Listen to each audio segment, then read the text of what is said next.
Now it is my pleasure to introduce Alix. I have gotten to know her slowly. She is one of these that, I notice what they share, and she has some of these little insights or nuggets of knowledge that I'm like, okay. Alix, come on up. I can't wait to hear your story.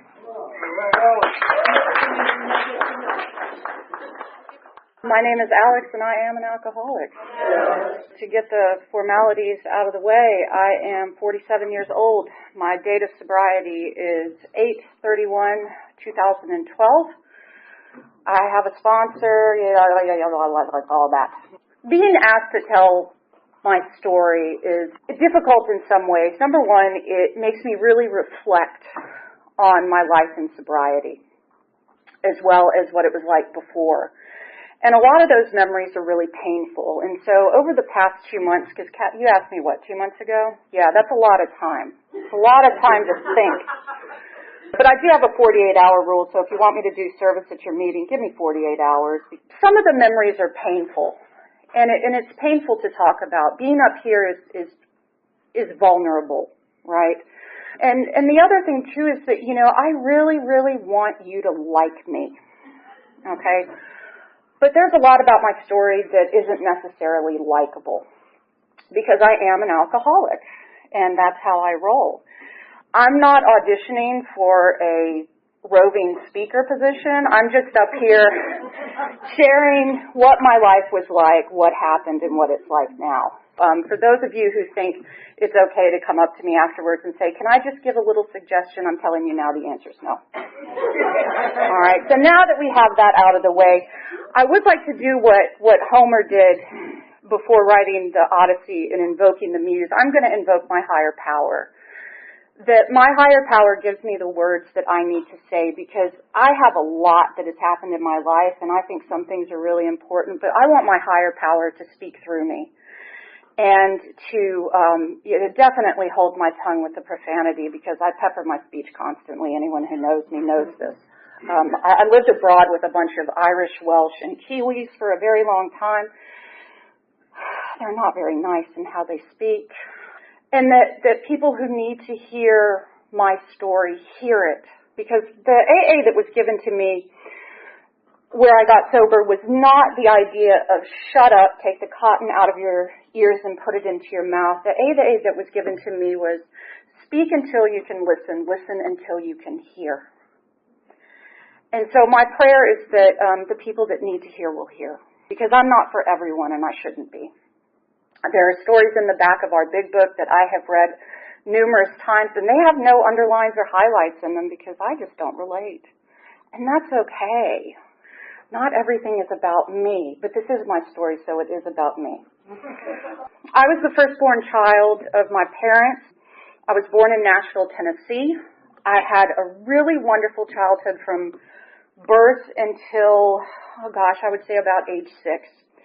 The first 4 years of my life were pretty much spent in Nashville, and I have fabulous memories. I mean, there was so much love. I had a wonderful Jewish woman that took care of me, Mizzy Black. I never knew anything but adoration from my parents. When I was about 3 and a half, my family relocated from Nashville to New Orleans.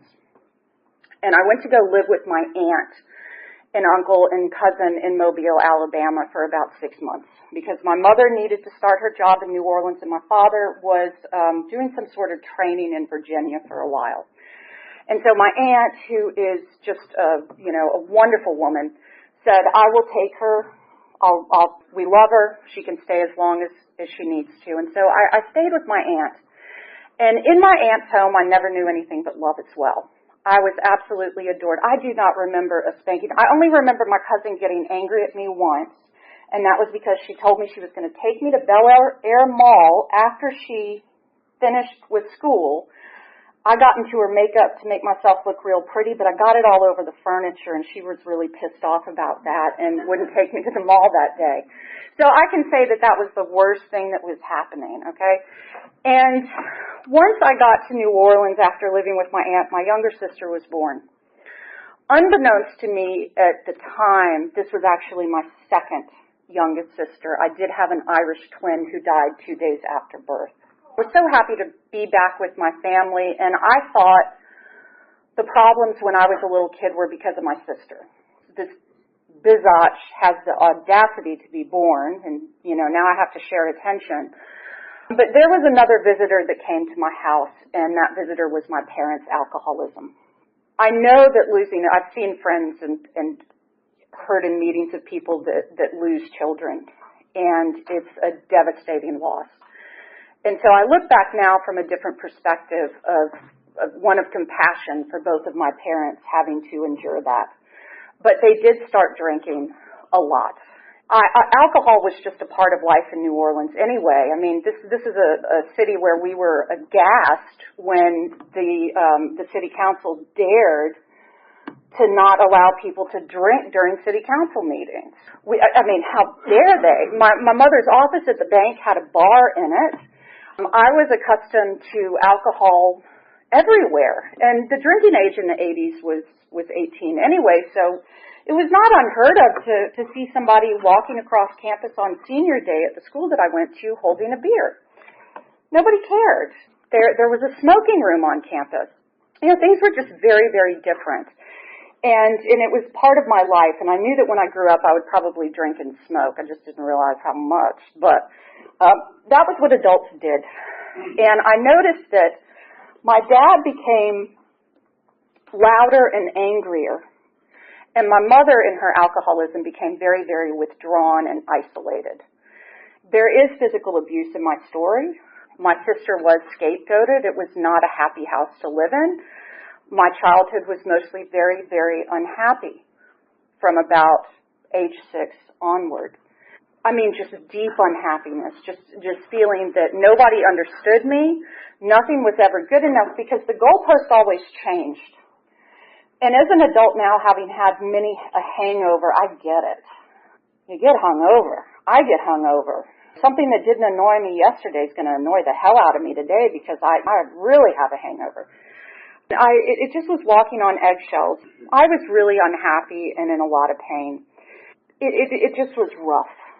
It's not easy growing up in a home with 2 active alcoholics. And as my father got angrier, my mother retreated more. The bottled wine turned into boxed wine. The whiskey sours, and I know they were whiskey sours because guess who went to K&B to get the sour mix? I did. Turned into scotch on the rocks with water and then without water. By the time I got to high school and I realized that I wasn't exactly straight, I really felt out of place. When I was a freshman in high school, I got drunk for the first time, and I did it on gin because it was in the liquor cabinet, and I knew that nobody would notice because it still had the Tennessee liquor license tax stamp on it, which meant that my parents hadn't touched it since the 70s. And so I drank and drank and drank with a friend, and I didn't feel anything for 45 minutes to an hour, and I thought, well, this is the oddest thing. What the hell is this about? Oh, and then it hit me. And I made an idiot out of myself. I had a friend spending the night that night, and I was just rambunctious. I was bouncing off the walls, and then after about an hour, I crashed and just started crying hysterically to where I could not stop, and my friend was like, I don't know what I got in you. I'm not spending the night at your house again. And I woke up the next morning, no hangover, and I thought, I don't ever want to do that again. So about a month later, I went to a party. And they had, I want to say it was like Milwaukee's Best Light, some sort of, high school beer crap like that. And I had a couple of those, and the exact same thing happened. I ran around like a banshee, making a jerk out of myself, and then went home with, I think, that same friend who was foolish enough to spend the night with me again, where my mother greeted me at the door, and she looked at me and she said, I know you're on something. And I immediately burst into tears, went back into a deep depression, told her I got drunk, please don't tell Dad. I'll never do it again. And I didn't for about a year. And then I drank scotch. And my parents' friends were in town from Spain. I don't have much of a memory of that meal. It just sort of was a brownout. And my dad pulled me aside the next day and said, look, I know you were on something last night. And we don't need to get into it because you're young and you're going to do what you're going to do, but I do want to let you know that substance abuse runs in both sides of your family. And you may want to consider not participating in the high school drinking culture here in New Orleans. I wound up moving to Texas. In Texas, I didn't have any friends. I was living with my mother. My parents had divorced by that time, and my mother was drinking at night. I don't know how. I'm still trying to remember the exact conversation. But because I didn't have any friends and I was so lonely, I was able to guilt trip her into getting me a handle of vodka so that I could drink at night like she did. And she got me Taka vodka. Do y'all know what Taka vodka is? Ooh, it is gut rot. I mean, thanks for spending the money. I should have at least gotten Absolute, but okay. I mean, maybe she thought that by giving me paint thinner that I wouldn't have liked it. I don't know, because, booze is booze, but bless her. So I started drinking every night, and at the end of my junior year, my grades had plummeted. I started going to AA, as well as a program in Houston that was called PDAP. And I think I strung together maybe a couple of months of sobriety, but soon just got bored with it. I started making friends at school who were occasionally drinking, and I, dropped it. And then a year later, at the end of my senior year of high school, I went on a binge, and I drank every night, probably for about 3 weeks, because at that point in time, I started to have symptoms of a mental illness called OCD. And OCD is not characterized by someone wanting to I have to put these chips exactly so. But it's characterized by intrusive thoughts into your head that you cannot control, I could not control, that are often very shocking in nature, and that someone will create a ritual to try to ameliorate how they felt. I didn't have the internet back then, so there was no Googling symptoms. Dr. Google didn't exist. But Dr. Bottle did. And when I drank, my brain calmed down. And after about 3 weeks of binge drinking and, having just an awful existence, I went to AA for the second time. And that was the summer before I went to college. And stuck around, went to meetings. Spring Branch Memorial Club was a wonderful place because you could smoke inside. Back in the days when you could smoke inside. Once I got to college, I dropped AA because I got a girlfriend. Broke up with the girlfriend, traded the girlfriend in for fundamentalist religion, and spent the next 4 years trying to pray away being gay. Doesn't work. But I have to say that the ism was always there. And the ism for me during that time manifested itself in being incredibly judgmental, sanctimonious, unpleasant, and angry. I started getting really, really angry and hating people and hating the world. And after I graduated from college, my mother died. And it was very, very shocking. She had a stroke and died 10 days later. She should have passed when she went into a coma, but the doctor in Alabama, in his infinite wisdom, decided to toss aside her medical directive and revive her. And she lingered in a really awful state for about 7 days. And I didn't find that out until many, many years later, and I'm really glad I didn't find it out because I'd be in the Alabama State Penitentiary waiting to be executed. When my mother died, I went back to my aunt's house because we were in Mobile at this point in time, and I looked out over the creek across the street from where she lived, and I thought, I guess my mother's burning in hell.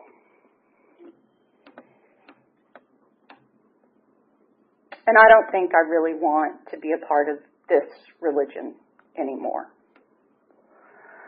And 6 months later, when the grief really started hitting me, because the first 6 months I could sort of rationalize her being away. It was sort of like being away for a semester at college. The pain that came was unlike anything I had ever felt up until that point in time. And the only thing that I knew that would take it away was alcohol. And so I started drinking. And I moved back to Texas, and I drank my way through graduate school. I destroyed many friendships.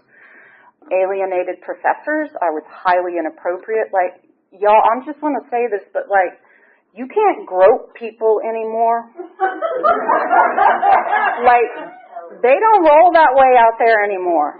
Okay, like in the 90s and early 2000s, you could get away with doing that at bars, pinching some butts and boobs and stuff. They don't do that anymore.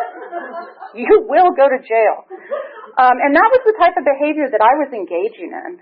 And I look back on it now and I'm like, oh, girl. You know, but it was what it was. And I wound up staying in Austin working odd jobs for a couple of years just to stay with my friends.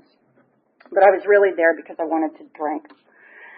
And I wound up moving to South Korea in 2009 because an upstairs neighbor of mine had said, you know, go give it a try. It's a different flavor. You've lived in Europe before. Go ahead and try it. And so I did. 3 months later, I sold everything that I had, and I was in Korea. And I want to be clear that it was not a geographic, because I had no designs on quitting drinking. But I didn't drink for the first month that I was there just because I didn't really know the drinking culture, and it's a strange place, and I needed to figure things out. And I didn't want to drink alone because to me, to drink alone was to be an alcoholic. That's what my mother did. Honey, Asia is heaven alcoholics. I mean, you can pass out in a bar. They don't care. And when you wake up, they will serve you. Okay? You can chain smoke, because I always like to bring like 4 packs of cigarettes out with me, because I never met a cigarette I didn't love. And because I was bumming to people, you know. And cigarette packs were $2 there. I mean, it was like 1993 all over again. I was in heaven. And my drinking just took off. And it was fabulous. Because I didn't have any cultural restraint on me anymore. They did a study saying that Koreans drank more than anybody in the world because they took like something like 13 shots a night. And I'm here to let you know that's baloney, because they black out and forget the other 10. And so I was with my people. And I am convinced that if I had stayed in the States, my active alcoholism might have lasted another 10 years if I had been lucky. But in Korea, I was able to cram into a very short amount of time a lot of booze. I wouldn't leave the country on vacation really because I wanted to go to my pub. I didn't want to not be with my pub friends, and I just kept drinking. And I decided I was a competitive weightlifter at the same time. And one fall of 2011, I thought, you know what, I'm going to stop drinking because I really want to focus on my training. You see what I'm doing here. I'm substituting exercise in for booze. And I did. And 2 months into not drinking, a friend of mine from my rugby team invited me to her birthday party at a pub. Because there are no we don't have restaurants in Korea. It's like you go to a convenience store to drink. It's fabulous. Go inside, get a bag of chips, make some ramen, keep drinking. They wouldn't kick you out. Use the bathroom in the alleyway. That's the way it was. I mean, it was great. And, for active alcoholics, I'm telling you, it's Pleasure Island. I wanted to go to this party because I wanted to be there for my friend's birthday. But I knew that if I went to that party, I wouldn't be able to socialize with anybody because I couldn't talk to people without a little bit of booze. And I knew that if I had one drink, I was going to have 10, and I was going to break the commitment that I had made to myself to not drink that fall for my training and my competition. And I wound up having a breakdown on my floor. And I reached out to a good friend of mine from graduate school in Texas, and gosh, did she know how I drank. And she said to me, Alex, it's okay to ask for help and go to AA if you need to. It's okay. One of my best friends went to AA, and it changed his life, and he's been sober for 20 years. And it's okay. I'm not going to judge you. So I went to AA in Korea, and I hated it. I just hated it. I didn't want to be there. Didn't like the people there. Didn't like the program. I was rageful. I was angry. I did get a sponsor. I did try to work a step or two. But the problem was that I was doing work for step 1. I was doing what my sponsor told me. I was writing. But I hadn't had I hadn't taken that step here. I was just writing. It was just an exercise. And so on Christmas Eve of 2011, I checked in with my sponsor, and then I went out with my rugby team. And I don't understand slips. Why would you want to slip? I did a Greg Louganis dive back into full-blown alcoholism, humping people in the bar, totally wasted, and totally incredibly joyful to be back with my lover booze. There was none of this like head full of AA, and that was not an issue for me because my alcoholism didn't care about AA. And I also liked a woman on my rugby team, and I thought, if I can get into a relationship, that's gonna fix me. And I got into a relationship. It was horrible. I never even really liked the girl, but I got attached to her, as you do. She wound up moving to Korea for a little bit to be with me. My drinking did taper off, so check that box. But I would wake up next to her and I would look at her and I was like, I can't stand you. I hate how you look. I hate how you smell. But God, please don't leave me because I think I'll commit suicide if you go. Can anyone relate? She left Korea and I knew it was over, and so I went on another binge. And the last night that I got drunk, I started out at trivia. No, I got ribs because it had 2 free beers came with the ribs. Got the ribs, went with my Kiwi friend to trivia. We won trivia that night, so we got a bunch of free beer. They give you like the equivalent of a $60 gift certificate. That buys a lot of pitchers. Then after that, we went to the convenience store on the main road near kind of where both of our places were. And I drank probably from about 4 o'clock in the afternoon, 4 or 5 o'clock, until maybe 2 or 3 in the morning, and I could not get drunk. I could not get drunk. I did not feel a thing. And I felt like a cannonball had gone through my solar plexus. And at one point I was crying, and my friend was trying to pick me up and make me happy. And I had hiccups at one point, so I know that if you had taken my blood, I would have popped a really high blood alcohol content, but I didn't feel a thing. Nothing. And when I woke up the next morning, that was my bottom. And we didn't have air conditioning, and Korean summers are much like Atlanta summers, but a lot of homes don't have AC in them. And I just sat there drinking water and in the dark, with a fan blowing on me, contemplating, what am I going to do? I can't do this. I know I'm going to kill myself with alcohol over the next month. I know it, because I was on vacation. I went online and I looked up remote therapist and found someone in England that was 75 pounds an hour, which I think back in those days, the exchange rate was probably double, so it would have been $150 an hour. I don't have that kind of cash. Smart Recovery Group was way out at some army base. It was like a 3-hour schlep, and I wasn't doing that either. So I thought, well, screw it. I'll just go back to AA. So I contacted a friend of mine that I had stayed in touch with, and I said, Juan, are you still going to meetings? He said, yeah, absolutely. I'm going to one this Friday. I said, can we please meet? Can you take me to the meeting? I can't do this anymore. I just can't. And he said, yeah, let's meet at Holly's Coffee. So for the next 3 days, all I did was drink water and sit in that dark room.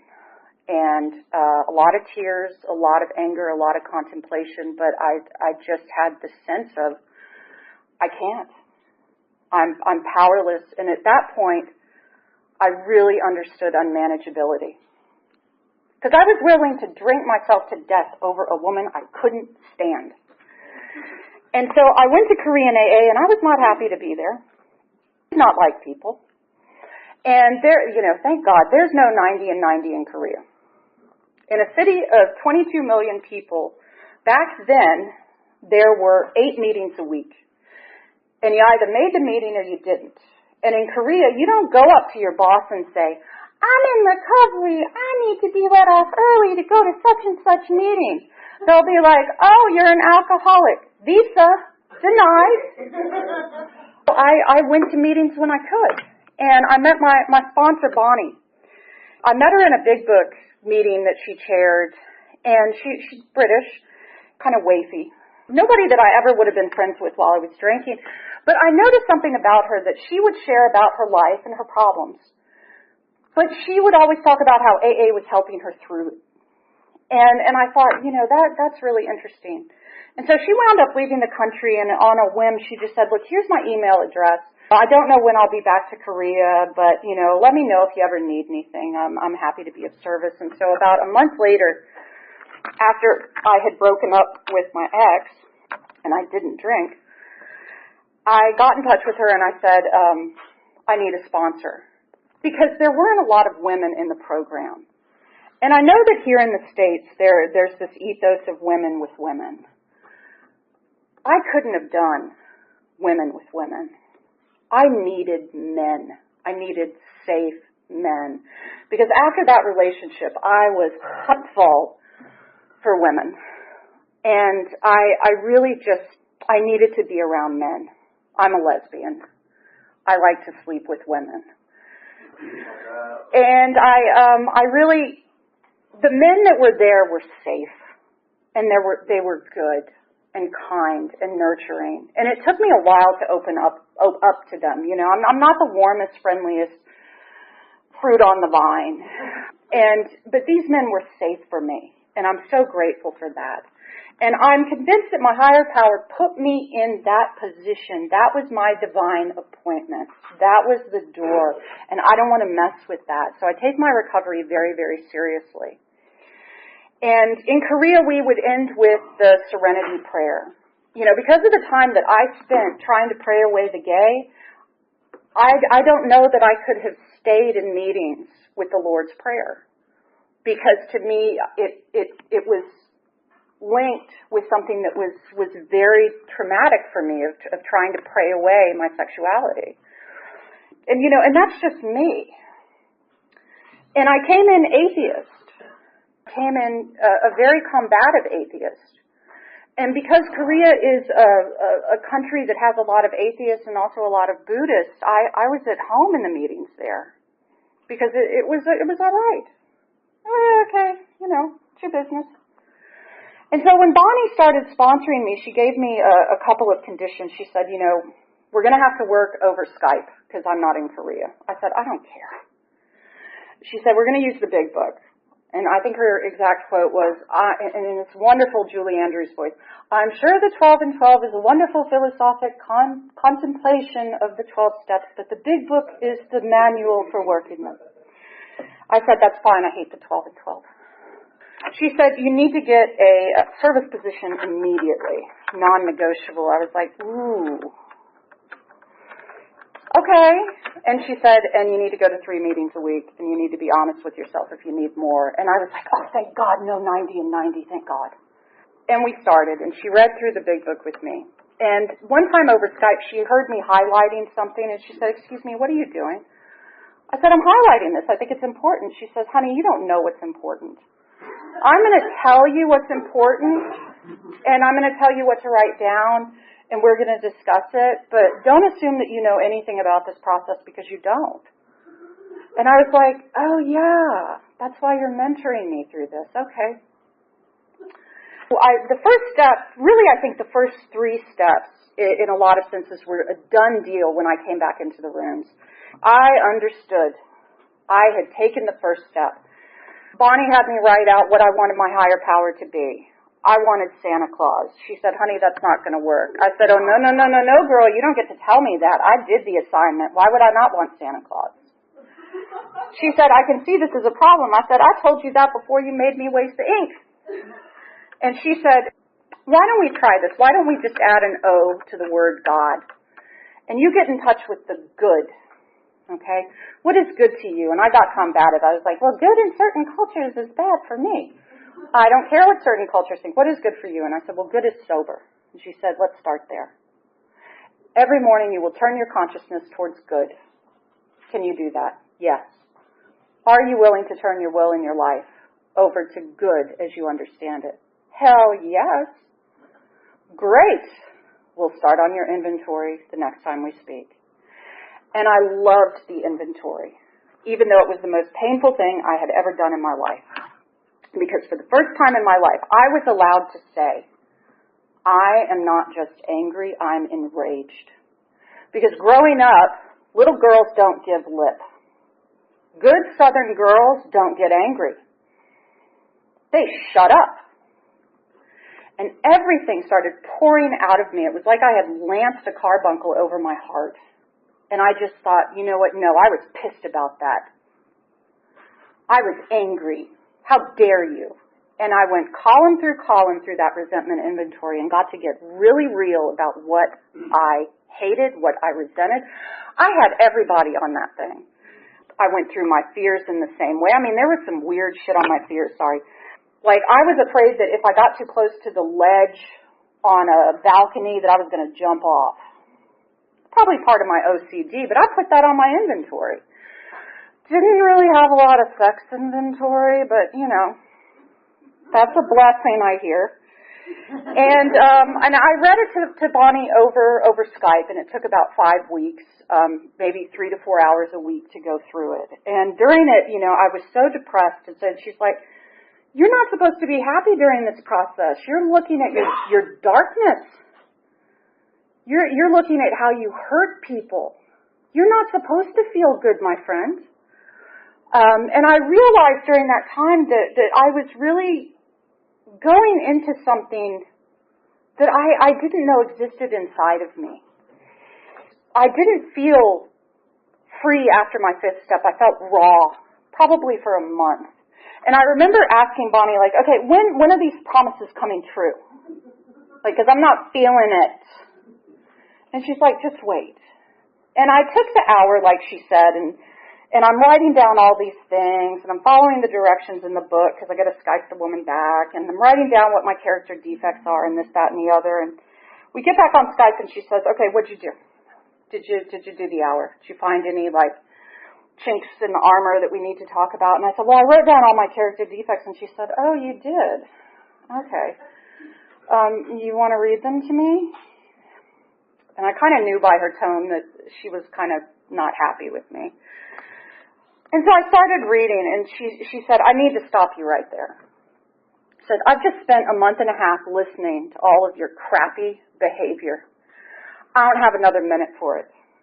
Your character defects are that you are selfish, self-seeking, dishonest, inconsiderate, and frightened. Everything else is poor behavior. This is what underlies the poor behavior. How's it working for you? It's not. Do you want it removed? Yes.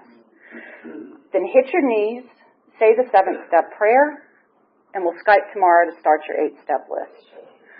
Went through the 8th step. I had this, by this time it was summer 2013, and I had this idea that I was going to go to Thailand, to an island, and do MMA. I never wanted to go to Thailand before in my life because I saw this movie called Broke Down Palace about people getting arrested there. And I don't give a lick about MMA. I think it's kind of gross. But that was my idea.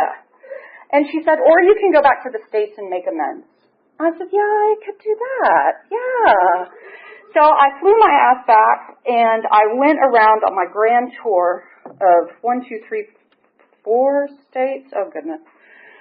And I made face-to-face amends with a lot of the people that were on my list.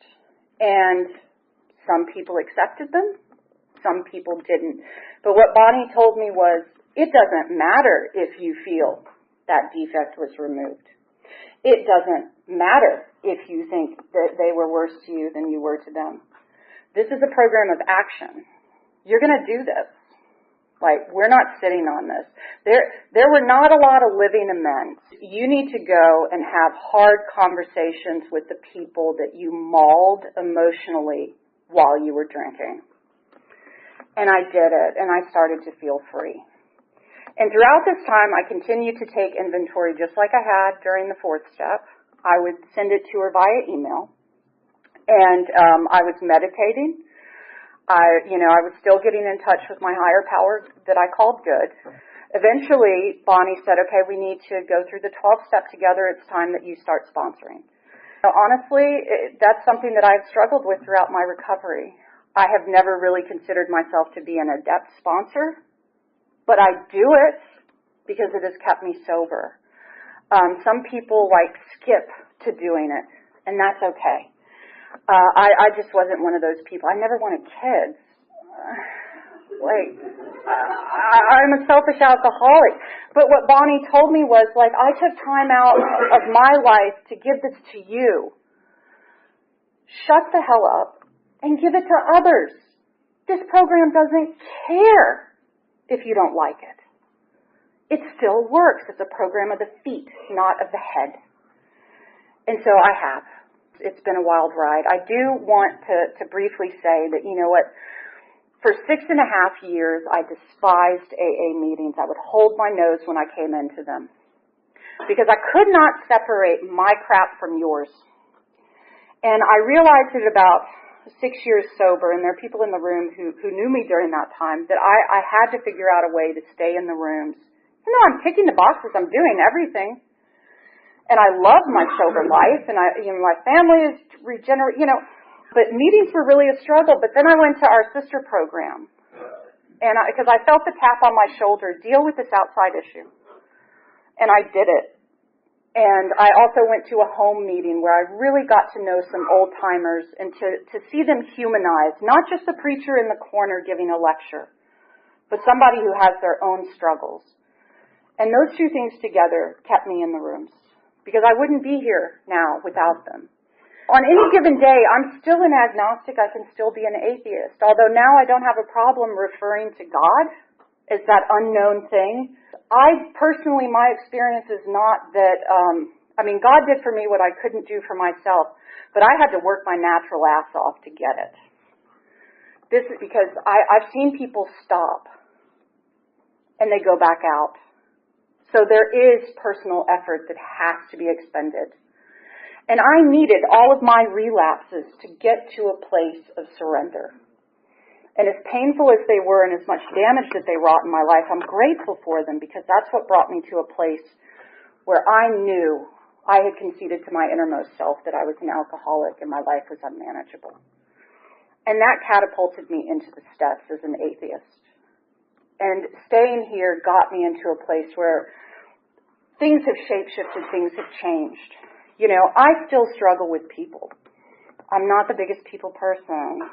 Shocker. But I'm a lot better than I was, and that's progress for me. I'm better with boundaries. I'm better with my family. You know, I took care of my 7-year-old nephew for my sister while she was relocating from California, and that was such a privilege, because I got to give to him what my aunt gave to me. It came full circle, and when I think about that experience that my higher power gave me, I get goosebumps. Because like I said, I never wanted kids. But I would throw myself in front of a train for this little boy. I love my family. My dad is not going to stop drinking. The man is in his 80s, and he loves his martinis. And he can be a right SOB. But I love him, and I made an attempt to make amends with him. And even though he shut me down, I have a decent enough relationship with him now that I was sad when they relocated from Atlanta down to Florida. 15 years ago, I would have been like, bye, girl. And I have a life that's a blessing, you know. But bad stuff has happened. You know, I got a master's degree in something that I desperately cared about and that I was so excited about to go into this career. And that field has recently been absolutely gutted. There aren't any jobs. And that hurts. That hurts. It hurts because I felt that my higher power wanted me to get that degree and go into that direction. And it hurts because that was my dream. But I'm not guaranteed my dreams.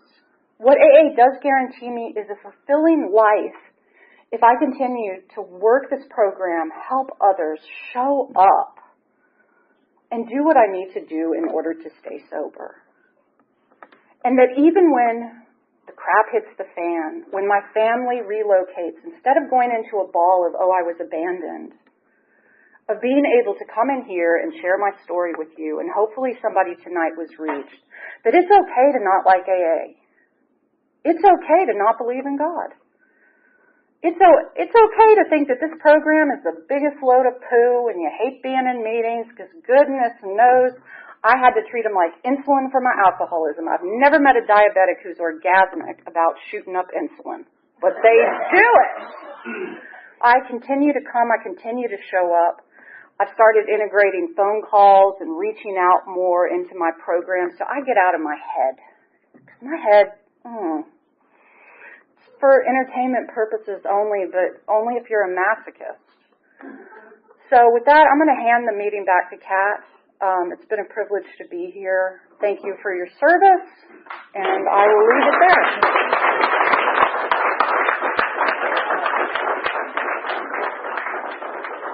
Thanks, Alex. You did great. First I slept, and then I crept to a hope-filled dream. You rescued me, and finally, waking there I see. I look into love's window for a soul that's meant for me. Takes me where the promises are real.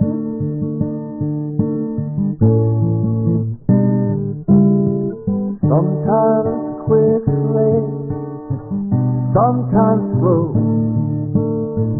we get just what we need. On a broad highway, God walks by, we walk eternally. I look into love's window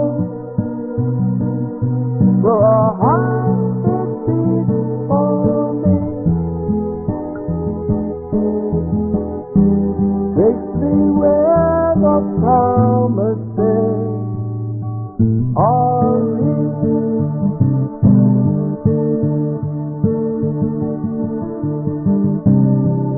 And I always long for something that sets me free. And I love to a world in harmony. Below the vision that one day would appear to me. Take me where the promises are real.